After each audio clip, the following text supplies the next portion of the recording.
C'est écrit où? Fire, fire, c'est écrit.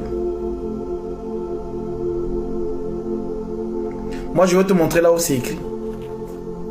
Comme ça, tu vas comprendre d'où ça vient. Apocalypse chapitre 13.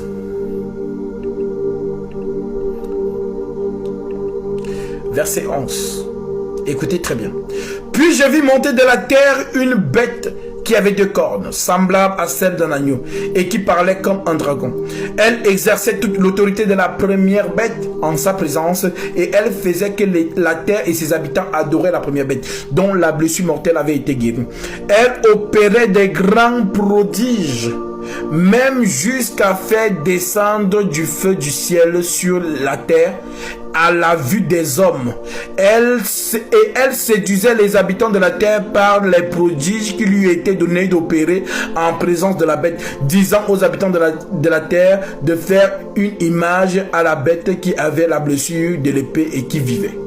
Fire! Tout le monde tombe.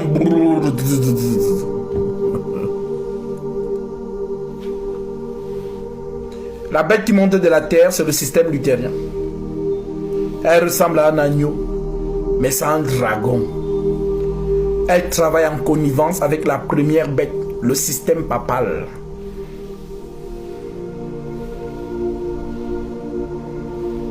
Ma soeur, réveille-toi.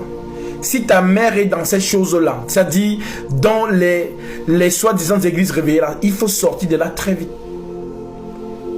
Sortez de là. Il divise des familles, il bouleverse des familles. C'est ta tante qui est sorcière. Maintenant, tu ne parles plus avec ta tante. C'est ton grand-père qui a attaché ton mariage dans la marmite du village. Maintenant, tu ne parles plus à ton grand-père. C'est écrit où? Tu as vu là où Paul a dit dans une écriture, ou Pierre ou Jacques, oh, toi la soeur qui est à Corinthe, ta tante a attaché ton mariage dans la marmite au village. C'est écrit où?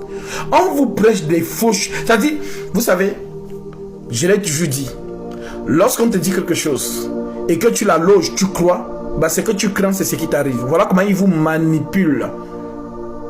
On te dit quelque chose, tu es le mari de lui. Montre-moi le verset qui parle des maris de nous. Et Seigneur, que Jésus-Christ ait pitié de vous. Ce que je crains, c'est ce qui m'arrive. Éprouvez les esprits. Ne mettez pas foi en tout esprit, mais éprouvez les esprits pour savoir s'ils viennent de Dieu. On parle de la parole. Éprouvez les paroles. Ah, Jésus.